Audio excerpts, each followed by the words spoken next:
नमस्कार दोस्तों, जय माता रानी की। दोस्तों, महाशिवरात्रि पर बिल्कुल भी मत करना ये काम, वरना पानी की तरह बह जाएगा पैसा। दोस्तों, सनातन धर्म में महाशिवरात्रि के पर्व का बड़ा ही विशेष महत्व माना जाता है, क्योंकि महाशिवरात्रि का पावन पर्व हिंदू धर्म के प्रमुख त्योहारों में से एक होता है।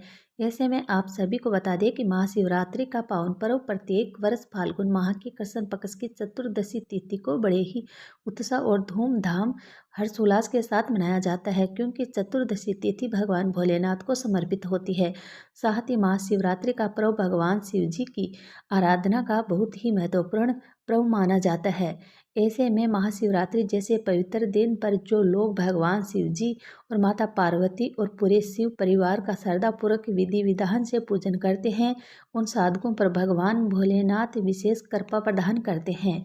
इसके अलावा महाशिवरात्रि का पर्व हिंदू धर्म में इसलिए भी बहुत पवित्र माना जाता है, क्योंकि इस दिन भगवान भोलेनाथ और माता पार्वती का विवाह हुआ था और महाशिवरात्रि के दिन ही भगवान भोलेनाथ ने वैराग्य का त्याग करके वैवाहिक जीवन को अपना लिया था। ऐसे में महाशिवरात्रि के दिन यदि पति पत्नी साथ में शिव पूजन करें तो उनके वैवाहिक जीवन में सुख शांति आती है और रिश्तों में मिठास बढ़ती है। साथ ही रिश्ता पहले से और भी ज़्यादा मजबूत होता है। इसके अलावा महाशिवरात्रि पर लोग भगवान शिव जी को प्रसन्न करने के लिए शिवलिंग पर तरह तरह की चीज़ें वस्तुएं चढ़ाते हैं और तरह तरह के उपाय करते हैं, क्योंकि महाशिवरात्रि साल में केवल एक बार आती है, जिसे इसका महत्व और भी ज़्यादा बढ़ जाता है। ऐसे में प्रिय भक्तों, आप सभी को बता दें कि इस साल 2025 में फाल्गुन मास के कृष्ण पक्ष की चतुर्दशी तिथि 26 फरवरी को सुबह 11:08 पर शुरू होगी और इस तिथि का समापन 27 फरवरी को सुबह 8:54 पर होगा। ऐसे में महाशिवरात्रि में रात्रि के पूजन का विधान होता है, इसलिए 26 फरवरी को रात में महादेव का पूजन किया जाएगा। यानी इस बार साल 2025 में महाशिवरात्रि का पावन पर्व 26 फरवरी को मनाया जाएगा। इसके अलावा महाशिवरात्रि पर 4 पहर के पूजा के शुभ मुहूर्त का बड़ा ही विशेष महत्व माना जाता है। ऐसे में महाशिवरात्रि के 4 पहर के पूजा के शुभ मुहूर्त के बारे में बात करें तो प्रथम पहर पूजन का समय 26 फरवरी को शाम 6:19 से लेकर रात 9:26 तक रहेगा। वहीं दूसरा पहर के पूजन का समय 26 फरवरी को रात 9:26 से लेकर 27 फरवरी को अर्धरात्रि 12:34 तक रहेगा। इसके अलावा तीसरे पहर के पूजन का समय 27 फरवरी को अर्धरात्रि 12:34 से लेकर सुबह 3:41 तक रहेगा। साथ ही चौथे पहर के पूजन का समय 27 फरवरी को सुबह 3:41 से लेकर सुबह 6:48 तक रहेगा। वहीं निश्चय काल का समय 27 फरवरी को रात 12:09 से लेकर 12:59 तक रहेगा। इसके अलावा महाशिवरात्रि के पवित्र दिन पर शिवलिंग के जलाभिषेक का बड़ा ही विशेष महत्व होता है, क्योंकि महाशिवरात्रि पर शिवलिंग के जलाभिषेक के बिना पूजा पूर्ण नहीं मानी जाती है। ऐसे में आप सभी को बता दें कि 26 फरवरी के दिन सुबह 6:47 से लेकर सुबह 9:42 तक शिवलिंग पर जल चढ़ाया जाएगा। इसके बाद मध्यकाल में सुबह 11:06 से लेकर दोपहर 12:35 तक शिवलिंग पर जल चढ़ाया जा सकता है। फिर इसके बाद दोपहर 3:25 से लेकर शाम 6:08 तक भी जलाभिषेक किया जा सकता है। साथ ही आखिरी मुहूर्त रात में 8:54 पर शुरू होगा और रात 12:01 तक रहेगा।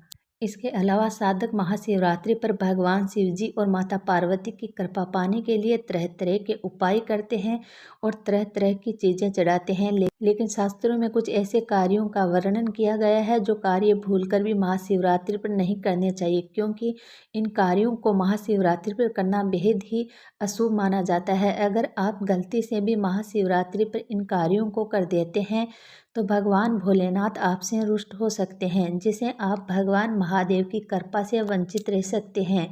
जिससे आपको जीवन में शुभ परिणाम की जगह अशुभ परिणाम देखने को मिलेंगे। साथ ही आपका भाग्य भी कमजोर हो सकता है, जिसे आपको भाग्य का साथ नहीं मिलेगा। इसके अलावा आपके घर में नकारात्मक ऊर्जा का वास भी हो सकता है, जिसे आपके घर परिवार की सुख शांति और समृद्धि में बाधा उत्पन्न होगी। ऐसे में इस वीडियो के माध्यम से मैं आप सभी को बताऊंगी कि महाशिवरात्रि के पवित्र दिन पर कौन से कार्य भूलकर भी नहीं करने चाहिए। इस वीडियो में आपको संपूर्ण जानकारी मिलेगी।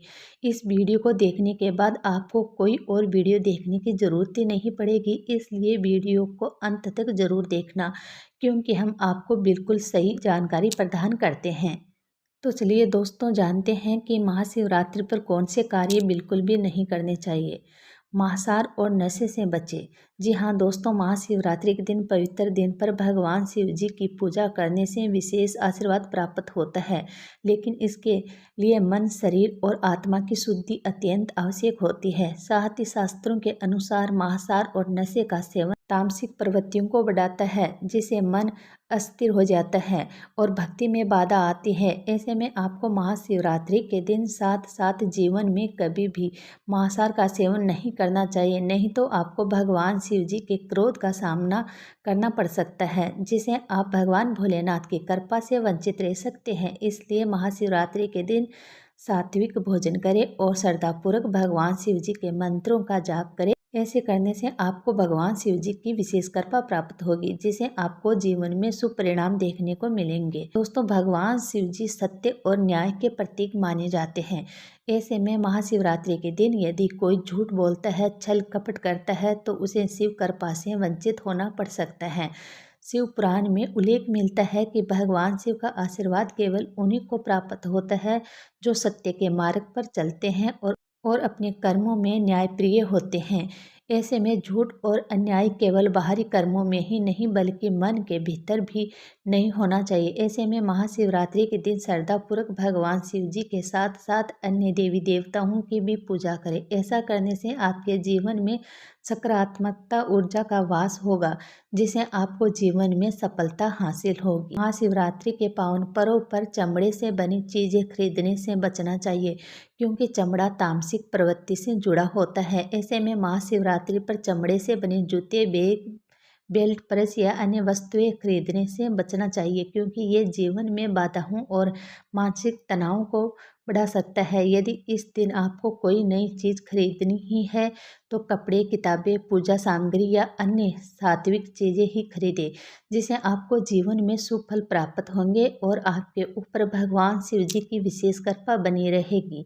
प्रिय दोस्तों, भगवान भोलेनाथ को धतूरा अत्यंत प्रिय माना जाता है, लेकिन इसका सेवन करना वर्जित होता है, क्योंकि शिव पुराण के अनुसार धतूरा विषैला होता है और ये केवल शिवलिंग पर चढ़ाने के लिए उपयुक्त माना जाता है। ऐसे में भगवान महादेव को ये भोग अर्पित करने का कारण यही है कि वे नीलकंठ है, क्योंकि उन्होंने समुद्र मंथन के समय विष का पान किया था और उसे अपने कंठ में धारण कर लिया था। लेकिन ये विष मनुष्य के लिए अत्यंत घातक हो सकता है। यदि कोई अज्ञानवश धतूरा खा लेता है तो उसे गंभीर समस्याएं हो सकती है। साथ ही भगवान शिव जी भी रुष्ट हो सकते हैं, जिसे आपको जीवन में शुभ परिणाम की जगह अशुभ परिणाम देखने को मिलेंगे।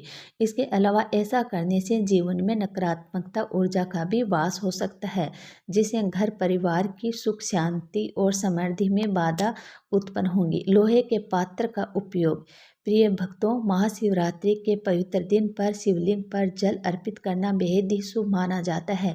ऐसे में आप सभी को बता दें कि कभी भी लोहे के पात्र से शिवलिंग पर जल अर्पित नहीं करना चाहिए, क्योंकि लोहे के पात्र से शिवलिंग पर जल अर्पित करना अशुभ माना जाता है।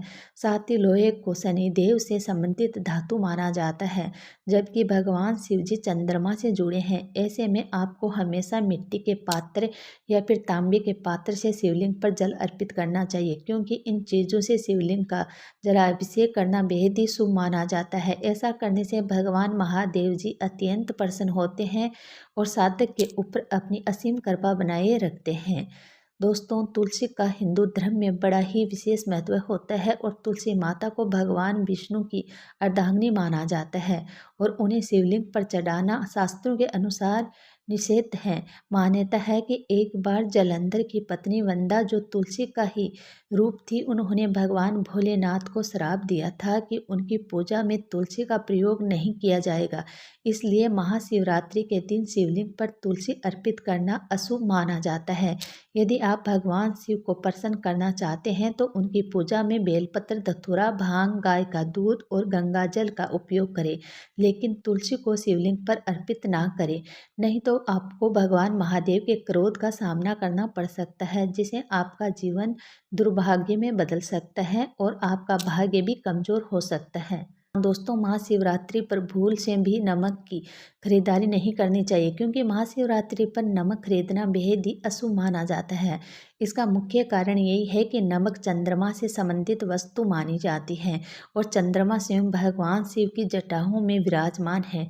ऐसे में इस दिन नमक खरीदने से चंद्रमा की अनुकूलता प्रभावित हो सकती है, जिससे मानसिक तनाव और आर्थिक समस्याएं उत्पन्न हो सकती है। इसके अलावा धार्मिक मान्यताओं के अनुसार यदि आप महाशिवरात्रि पर नमक खरीदते हैं या किसी को उधार देते हैं तो यह आपकी धन संपत्ति में कमी ला सकता है, जिससे आपकी आर्थिक स्थिति कमजोर हो सकती है और आपको आर्थिक तंगी जैसी समस्याओं का सामना करना पड़ सकता है। प्रिय मित्रों, महाशिवरात्रि के पवित्र दिन पर भक्तजन शिवलिंग पर दूध और जल चढ़ाते हैं, लेकिन इस प्रक्रिया में अक्सर अधिक मात्रा में दूध और जल बर्बाद हो जाता है। ऐसे में शास्त्रों में बताया गया है कि पूजा में अर्पित किया जाने वाला दूध और जल शुद्ध भावना से समर्पित होना चाहिए, न कि व्यर्थ बहाया जाना चाहिए, क्योंकि भगवान शिव सरलता और तपस्या के प्रतीक है। वे आडंबर से दूर रहने वाले देवता है। अंत महाशिवरात्रि के दिन हमें अपनी श्रद्धा को दिखाने के लिए अन्न या जल की बर्बादी नहीं करनी चाहिए, बल्कि उसका सही उपयोग करना चाहिए। यदि आप शिवलिंग पर अभिषेक कर रहे हैं तो उचित मात्रा में जल और दूध अर्पित करें और बचे हुए दूध को गरीबों में बांट दें। ऐसा करने से भगवान महादेव अत्यंत प्रसन्न होंगे और भक्तों की हर एक मनोकामना को पूर्ण करेंगे। दोस्तों, महाशिवरात्रि की रात को जागरण का बड़ा ही विशेष महत्व होता है, क्योंकि ये रात भगवान शिव और माता पार्वती के मिलन की रात मानी जाती है और इस दिन विशेष रूप से भगवान शिव की आराधना करने का विधान है। ऐसे में शास्त्रों में कहा गया है कि जो भक्त महाशिवरात्रि की रात को जागरण करते हैं, भजन कीर्तन करते हैं और ध्यान में लीन रहते हैं, उन्हें मोक्ष की प्राप्ति होती है। साथ ही महाशिवरात्रि पर भगवान शिव जी की कथा सुनाना और ओम नमः शिवाय मंत्र का जाप करना अत्यंत फलदायी माना जाता है। ऐसा करने से साधक को भगवान शिव जी की असीम कृपा प्राप्त होती है, जिससे साधक को जीवन में शुभ परिणाम देखने को मिलते हैं। साथ ही अगर आपका कोई कार्य अटका हुआ है, किसी काम में रुकावटें आ रही हैं, तो वह भी भगवान शिव की कृपा से जल्द ही दूर होगी। साथ ही जीवन में हर एक कार्य में सफलता हासिल होगी।